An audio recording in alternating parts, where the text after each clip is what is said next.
Hello, everybody. I'm gonna continue to kind of introduce myself a little bit, and then I'm gonna show a video that I put together. I really like this year because I've just been telling everybody that this is my 25th year as a photographer. So, 25 years. Thank you. 25 years ago, I figured that it would have been a smart thing for me to change my major from just regular visual art because I didn't get along with my high school drawing teacher. He was my homeroom teacher. So I was being recruited to be in the photography department by teacher Tony Sterinsky, who used to trick all of the 13-year-old eighth graders into cleaning up the darkroom. So that was my introduction to photography formally.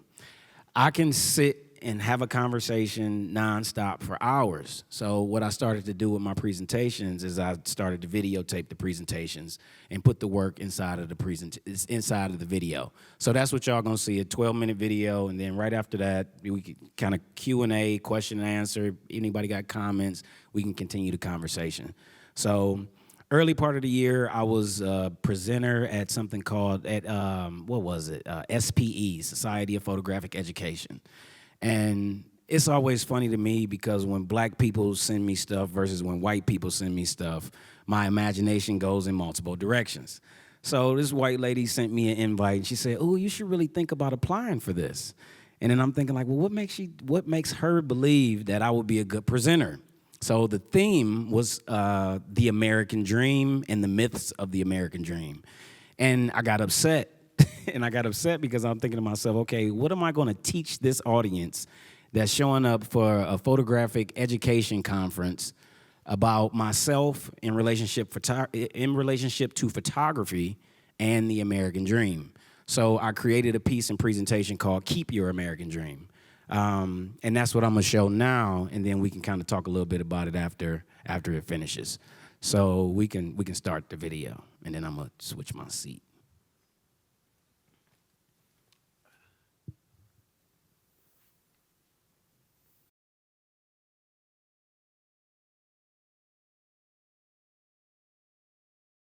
I'm a artist who started off as a child artist, clueless to what art really was, what I wanted to say, how I wanted to say it, clueless to being shut off to my own personal reality, clueless to the role that I play in American society, and art and photography helped me um,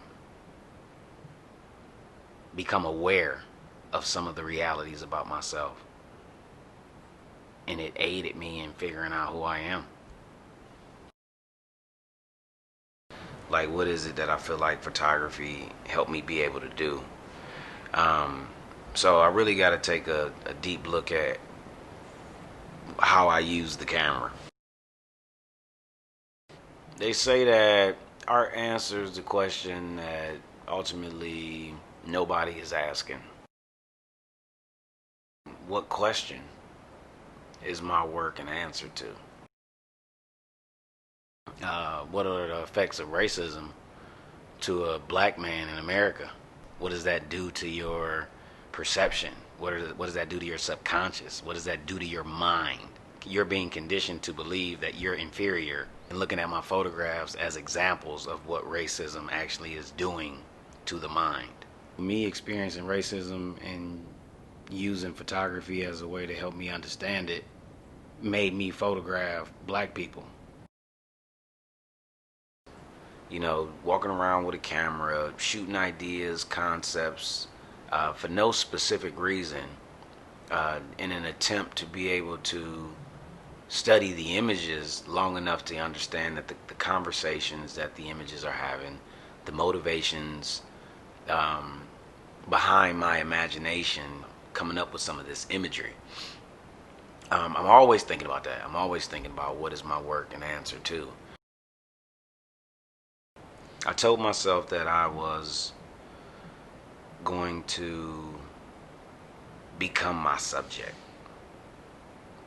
I felt like at some point, anything that I started to photograph, I really started to study it, and study it and really learn a lot more about whatever the subject was. So in me recognizing that I had been disconnected from myself, I thought this could help me start to understand like who I am. And thinking that the camera could help me figure out who I was if I took pictures, for no reason.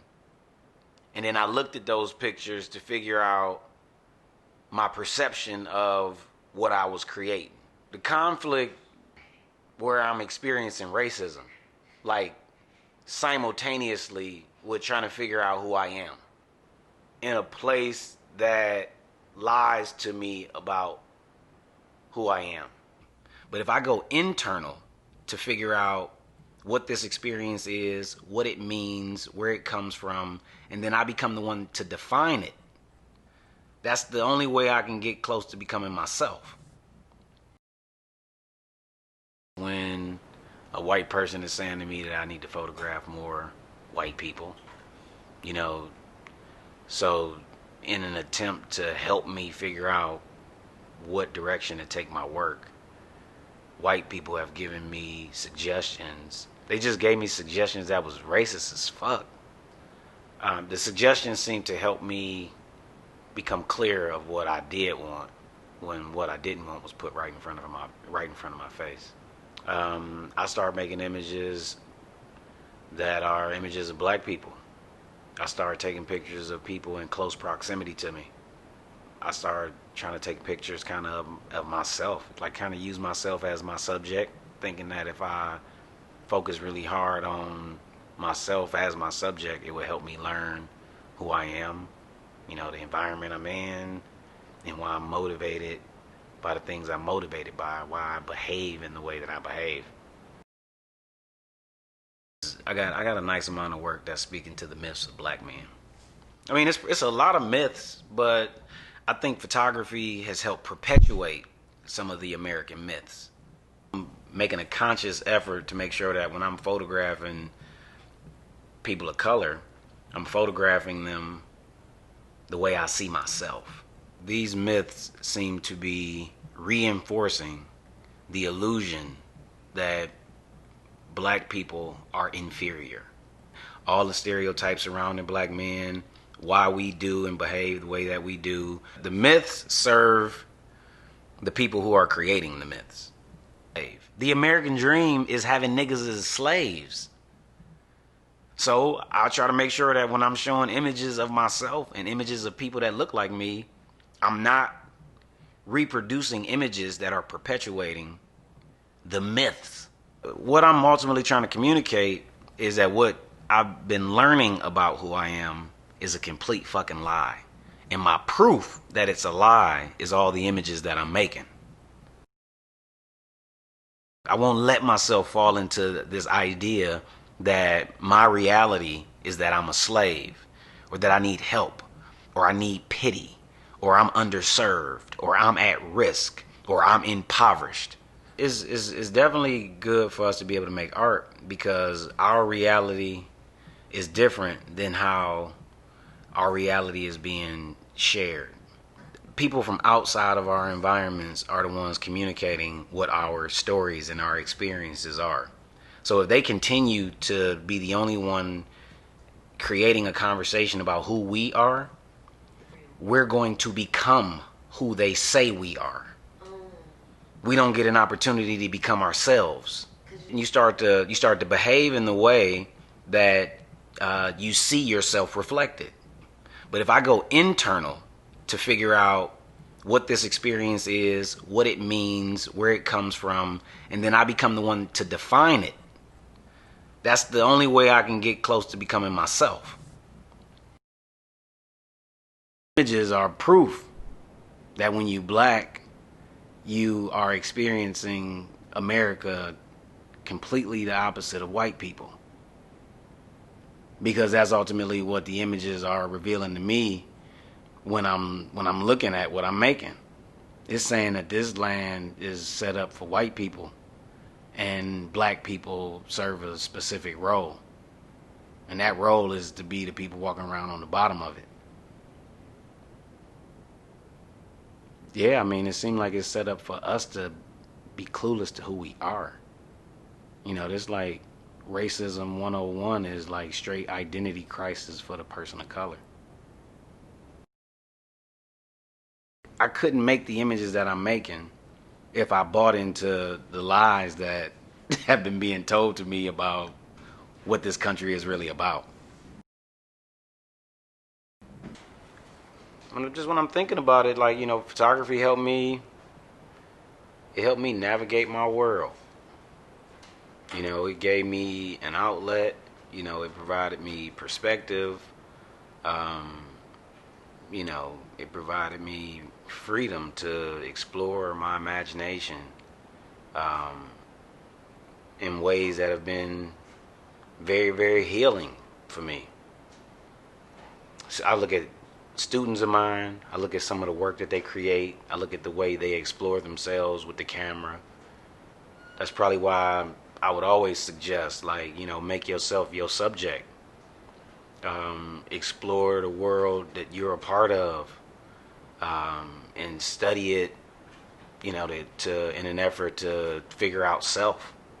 I found purpose in photography, in studying myself, taking pictures of what I felt was important, the people around me, family members, neighborhood, people who was experiencing the world in a similar way to me, black folks, motherfuckers in the hood.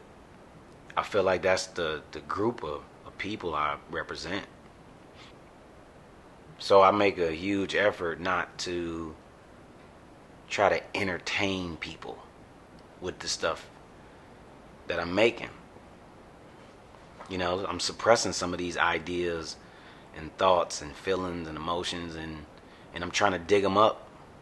I think about, what kind of thing is going on in a kid's mind who feel like he might be trapped or he feels like he might be lost. What does that look like? What does that feel like? I'm interested in really trying to explore that, and it's like I look at some of the things that are happening continuously in the country to black people, and then thinking to myself, like, this feels like too much. It's too repetitive to be an accident. The photographs that aren't taken are the photographs that are telling the truth. Like the camera has been being used to paint a lie. And the only thing you got to know to be able to take photographs to tell the truth is you got to know who you are internally. And looking at my photographs as examples of what racism actually is doing. But yeah, I guess the simplest way to say it is to keep your American dream idea is me feeling like the American dream has been being taught to me in a way of telling me to photograph white people or telling me not to photograph black people. So the moment I'm photographing black people as as my primary subject, I feel like that was me projecting the idea of the American dream is racist all in itself. I always say the American dream is being rich.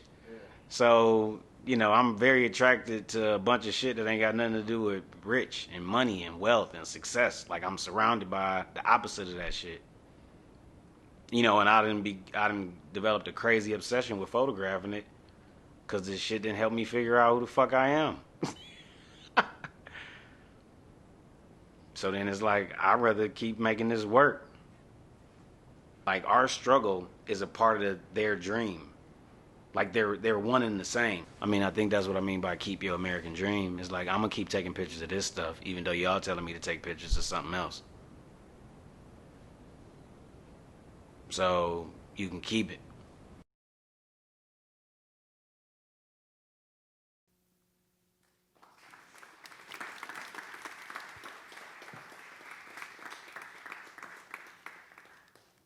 All right. Anybody got a question or comment? It's funny for me to watch it because I made it, and I made it a nice amount of time ago. And it's kind of like the further I get away from something that I made, the more I get to experience it. So it was, I don't know, it was kind of refreshing that I still agree with all the stuff I said to sit here and watch it. This gentleman right here. At what point did you have like a breaking point in your career? Like, when did you decide that like you're gonna take this direction? Like, as a creative, like when did you hit the point where you're just like, you know what, I'm not playing this game anymore? Well, what happened is I thought I was playing the game. So I've always been taking this direction because it started off in, in high school and then in college. I get an assignment. I thought I was imagining what everybody else was imagining. I didn't realize that nobody was putting chains on people and photographing them. So I had to look at a large volume of imagery before I understood that I had always been going in the direction of, okay, if you say I'm never going to make it in your class by photographing my roommates, I'm going to go take these pictures of my roommates. And, I won Nikon's international competition with a photograph of my roommate, and I send that to my professor because in my mind, I'm learning the history of photography, which means I'm learning, the history of white people and their perception of a few black people and a whole bunch of white people. So for that to have been my experience, I thought that all artists were trying to do something different. They were trying to find their unique voice. All the bullshit they tell you when you're in school. So I'm thinking like I was being creative by saying, oh, well, I see that y'all in photograph. Definitely none of the niggas that I know.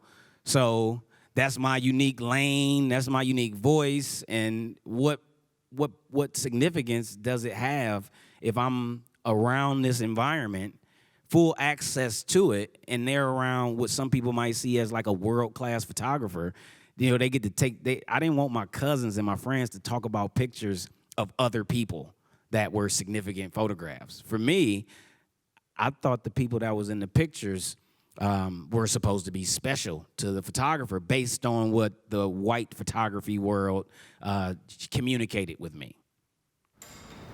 Yeah, I'm wondering how that conversation went when you told them that you should take pictures of more white people.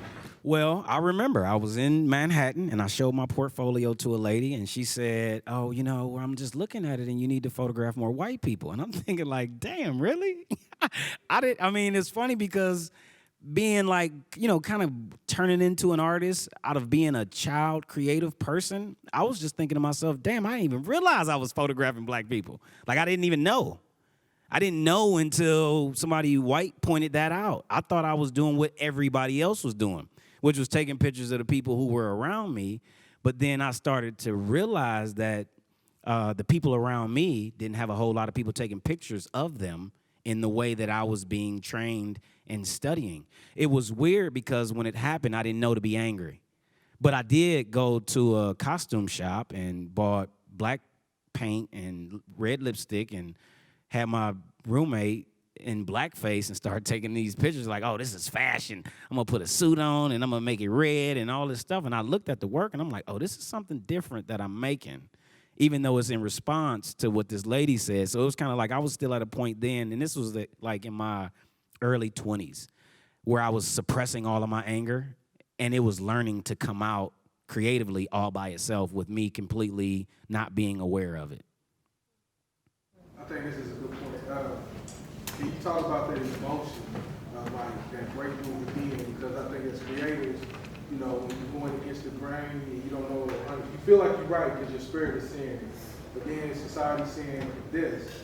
But can you describe that emotion? Was it any depression that came with that? Where you know how you fight with yourself? Yeah. See, so yep. So I fight with myself all the time. And what happens is the two things on my shoulder, in my mind it's like white people on my shoulder and it's like all of the people in the hood on my other shoulder. So I could go show a portfolio and then I can have the Cleveland Museum of Art tell me, Donald, you need to work on all this different stuff. And then that same night I'll go on the southeast side of Kinsman, 2 o'clock in the morning, niggas in the middle of the street, drinking, drunk, smoking, all this stuff. And I pull the book out, and they crying, looking at the book on the hood of the car. So my internal confusion always had a balance with the environment that saw me as the one that can make it out, and that environment also not understanding why I say out isn't a place. So it was hard for me to get to a low point because it was people who a lot of people would perceive already at a low point holding me up and walking me around and showing me off. And even though I wasn't necessarily believing this stuff, I was letting myself feel what they were sharing with me more than the society or institution created doubt.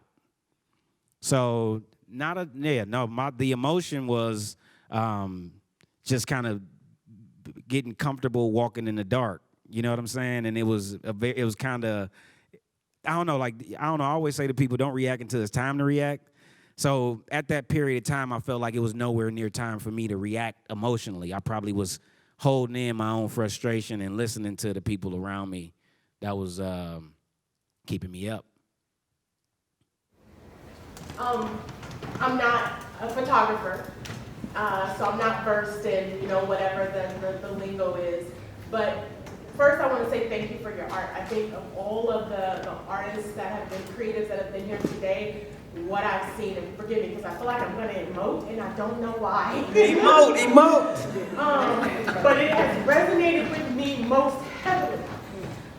Your ability to create using just black and white images, something that is so profoundly radical and subversive, really moves me. And I'm trying to discern whether or not that white individual who said to you that you should photograph white people was more disturbed by the fact that you were imbuing us with humanity, or if that individual was more upset about the fact that you were not representing us in a light where, we're downtrodden and violent, and, is it that you gave us what we deserve, or is it that you failed to depict us in a way in which we don't deserve to be depicted? I wonder which of the two, or maybe it's far more robust than that, but I wonder what your thought is as to why that individual was so disturbed. Well, what I would say to the individual, the young lady who said that to me, is I think she's right. I went to college for fashion photography, and I realized that I don't even like girls with makeup and a whole bunch of makeup, and I'm sitting at a photo shoot, and she in this room for 3 hours, and it's caked up, and it was. So what happened is for me to show a portfolio to, and it might have been, I don't even remember which magazine it was. It might have been somebody who interviews for Maxim. What happens is the reality, if she's looking at the same fashion world or art world that I'm looking at, she's right. There's no way they're ever going to take all this nigga shit and put it in Vogue and all this other stuff. So what's crazy is I think that her subconscious has her in a very simple point. I don't think it was complex. I think I've learned that people are scared of some of these images. And a good friend of mine who's an older white lady had to really help me understand how to see the work the way she sees it, because she's saying, but Donald, you got these people with so much dignity. And then I'm like, well, damn, Ellie, do they really look at us like we have no dignity? And it was like, that was how I was learning the other side of it. And I'm like, oh, y'all not used to seeing black people like this. The same way I show my portfolio to black people and they say, oh, is this person famous? Is this person famous? I'm like, oh, our perception of somebody being carefully documented, engaged with artistically is the only reference we have is famous people. I'm like, well, I'm going to never say this person is nobody. This is my cousin or this is my friend's son. I love these people keep me up. So I think my opinion is that her thinking was spot on, but very simple. I also want to speak to that. I'm taking a class at Kent State University on black images, and one of the space we're in right now is how the identity of black people for a long time, we always think about slavery and that 400 years, but how the identity of black people was stripped away through the media and the images that were put out. You had the minstrel show that had all these different characters to display us in a different light. So I think, and I'm just assuming that in her subconscious is that those images embedded into her as to how we should be depicted or how we have been depicted, right? And then the flip side of that is that in this American world, that the images of black people have always been negative when it comes from the people who have been empowered to define what we look like. So my question to you is, why do you think it's important, or how has it become important to you to be a person to redefine what those images look like? Because I see that in the work, like it doesn't speak to entertainment value when we see black people. It doesn't speak to the poverty value. Why is that important? It's important to me because I feel like I feel like I'm a glitch in the system. I feel like they were not trying to create me. It was all an accident. I slipped through. I didn't draw bloody pictures. I didn't draw really what I was feeling. You know, I drew the birds and the trees and all of the stuff that didn't get you taken to the office. So I always feel like it's all a trap and everything is a trick. And I feel like one of the tricks that I fell for was my perception of myself. Because I had a buddy in college ask me, do I see myself or somewhere I come from in my work? I was 20. And when he asked me that question, I said, oh, I got it. I'm going to go to the hardware, get some chains, and brought back, and I chained them up. And then I'm like, damn, what did I do? This was amazing. And then I'm like, well, how do I do it again? And then some odd 5 to 6 years later, I'm having the interaction with the white girl in New York, and then I'm painting my roommate in blackface. And I'm like, oh, I did it again. But I didn't really show the work a lot because I couldn't speak about the work. My goal is to pull the images out of my subconscious and then study my own subconscious before it gets tainted and filtered and all that kind of other stuff. So once I realized that white people love this work, it made me uncomfortable. And when it made me uncomfortable, what happened is it was like, okay, let me show this less. Because I don't understand it yet, because I'm like, this was definitely internal oppression coming out of my own subconscious, seeing myself in the way that they trained me to see myself in a negative light. And all of that led me to the imagery you start to see here. Now, some of that stuff was happening simultaneously with the Blackface Minstrel Show or the slavery series of images. And it might have really started to dawn on me when I watched other younger artists. So, like, in my early 30s, I was noticing that the books, the institution books, always had blackface imagery by some artists illustrating that in there. So all that made me uncomfortable because it was like, okay, if they accept this, then maybe something is wrong. I don't know. So that's kind of when it dawned on me, when I felt like I got tricked. That was what I was thinking of as my question. When you showed this at the conference, or whatever the event was you were asked to present this to, and it was supposed to be the American Youth, how were you received? What was your response? Because from my perspective, your work is challenging. It was challenging to watch because I felt it so deeply, and I imagine for others, just the wrongness of it, and maybe not be able to interpret it. I just wonder, how are people perceiving your work? And because it is challenging, how do you gauge your success if it's potentially rejected from whomever? Got you. Okay, so how do people receive it? Like a coin, heads or tails. It don't matter who you are. Either you are comfortably disturbed or you're uncomfortably disturbed.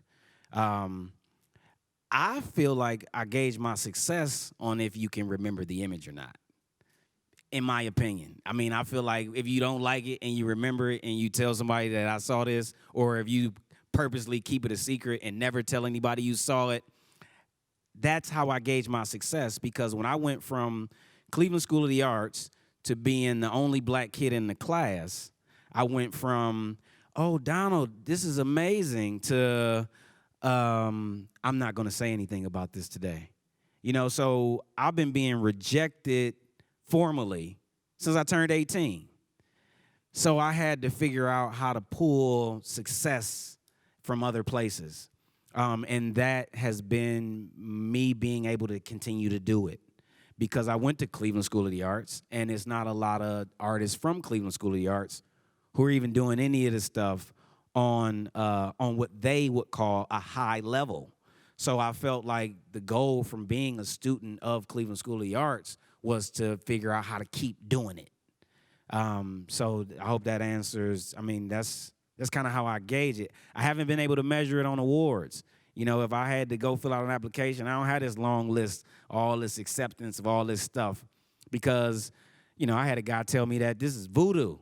And I said, that's exactly what it is. He's like, so if you're not successful, it's because, you know, whoever the person is on the other side of that table, whatever it's doing and triggering, it's affecting how they interact with you. And my goal is to make what I perceive as real art.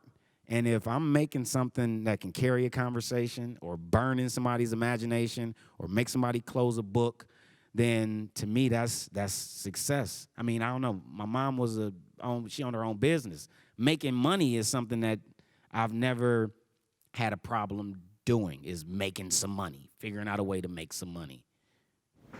So kind of the flip side of that, from the way the audience receives your work, is more about intention. So some of the images where people are actually present, I think it was easier for me to grasp what your intention was with that image, right? So the image of the man with child, I think it was you with child, or there was another image of a person looking into the mirror, right? Being able to humanize in that way, but the photographs that were just spatial, that were just of a place, just of a door, I found myself thinking, what is he saying with this piece? What does he want me to know with this piece? So can you talk about some of your images where Black folk aren't present, where it might be where they live, it might be somewhere that they may commune, somewhere that they may go, but where Black folks are physically not present in the image, kind of what it is that you want the audience to get from that and how it ties into your larger body of work?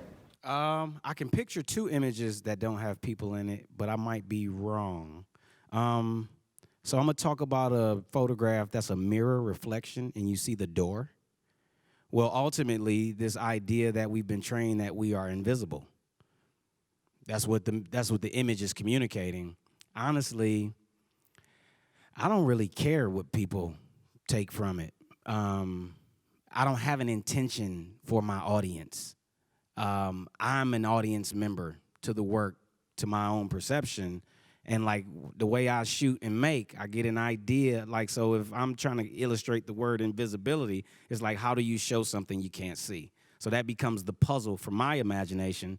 I create that illustration of that puzzle, and then I watch and see if people can read it or not. So I just noticed that some people can see invisibility when they look at it. Some people don't. I think the other one is the Teddy Bear Memorial.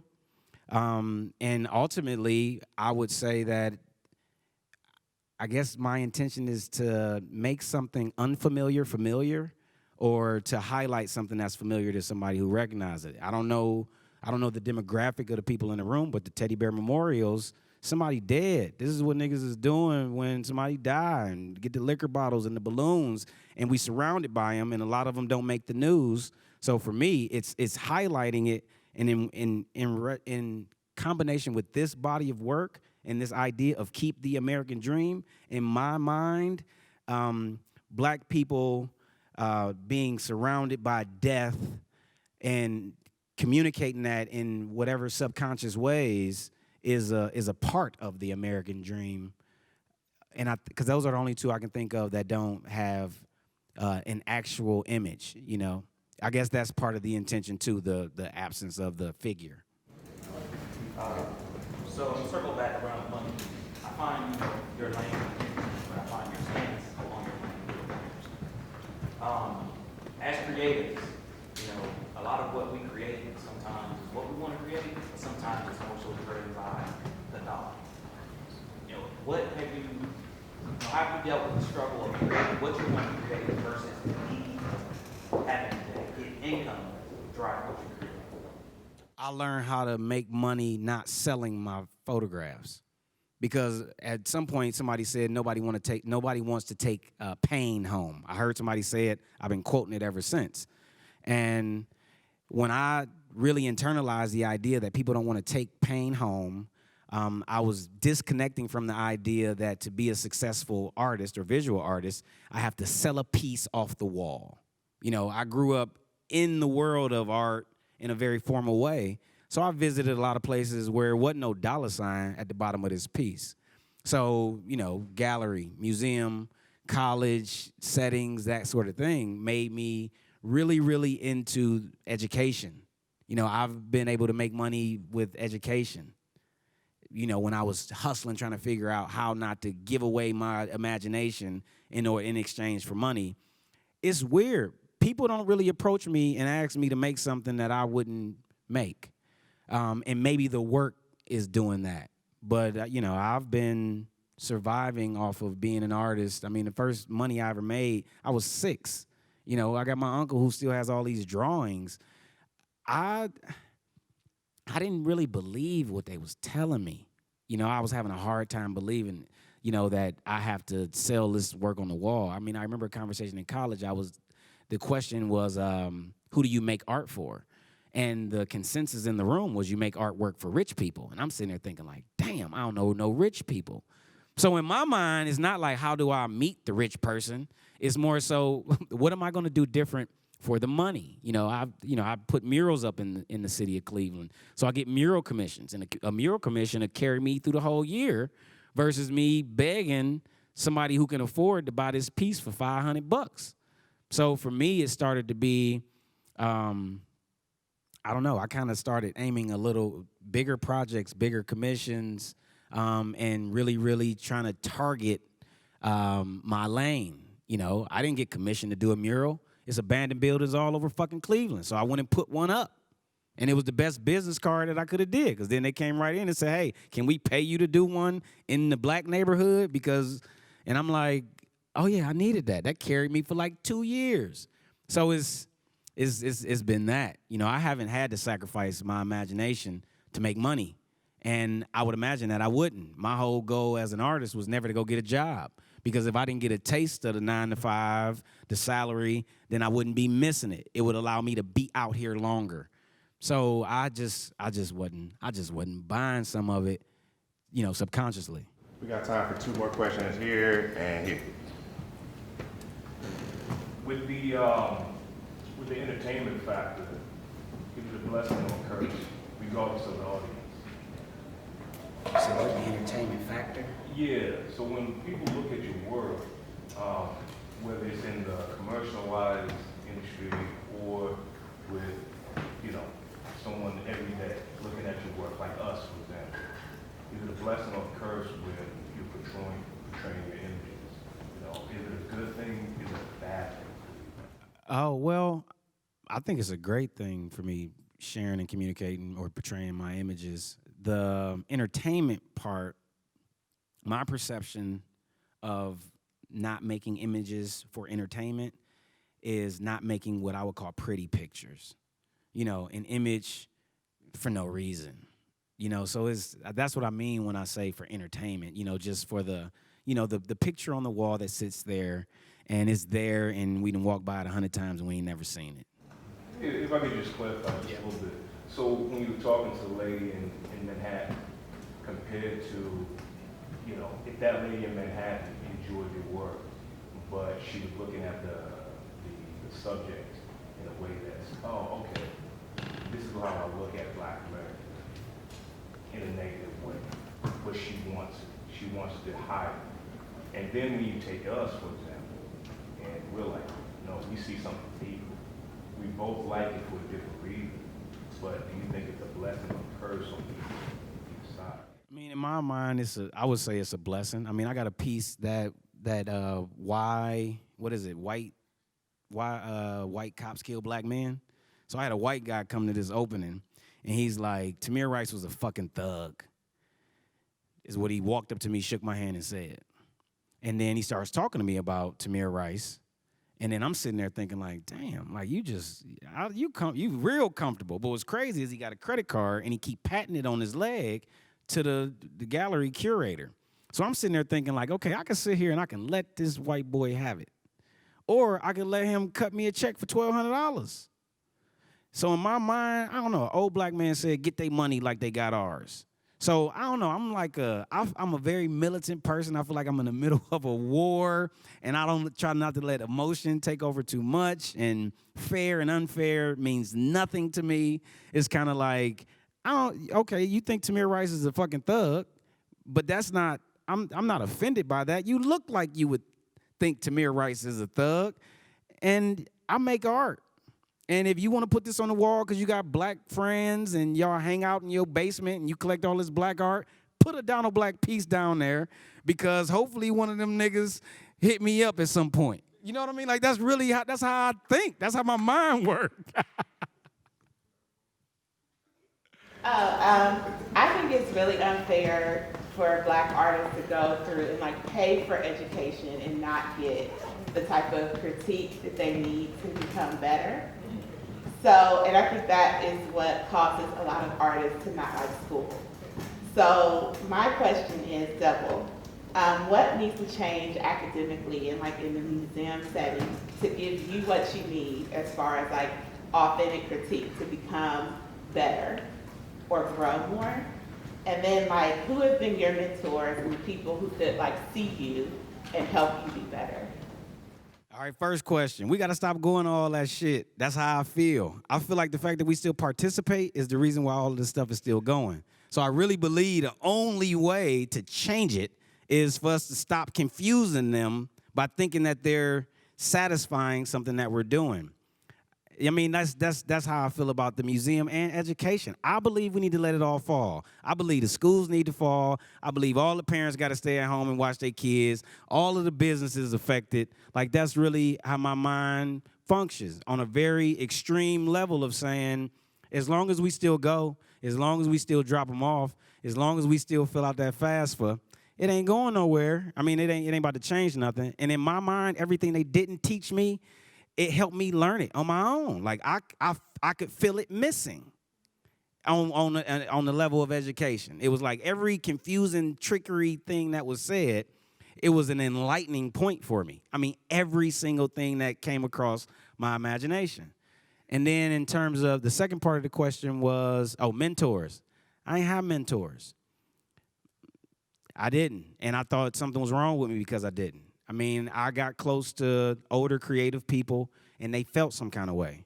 And I experienced them feel some kind of way. And I could tell that the people who could have played a role in terms of the type of mentor that I am, or my perception of what a real mentor is, I feel like people been watching me squirm. And all it's been doing is making me stronger. You know, I go to an internal place, and I separate my outside influences versus my inside influence. And the most consistent thing that I've ever experienced in life was my inside influence and the work that's coming out of my imagination. But I thought something was wrong with me. I can't say that I had no mentor. I was trained formally in the art world. So me being trained formally in the art world, my possible heroes would be all white people. But the reason why I wouldn't say that, I really look up to it, because I was only engaging with it technically. And I learned in college that art is the combination of technical and conceptual. So I was given 50% of what I needed, but I wasn't connecting to the imagery in a conceptual, deeper, emotional type of way. So I love a handful of photographers who had strong techniques, or painters who had strong techniques. But when I've looked at all of this work that's predominantly white, I've always been imagining, what if it's a black person in there? That's what my mind has been doing since they made me go to the Cleveland Museum of Art 4 days a week, draw at the Lagoon since 1989 as a kid. I'm always picturing, I wonder what this would look like if it was a black person in there. I wonder what it would look like if it was a black person in there. So I don't really have a lot of, and ultimately I wasn't being taught about the black artists that I've had to learn and collect on my own.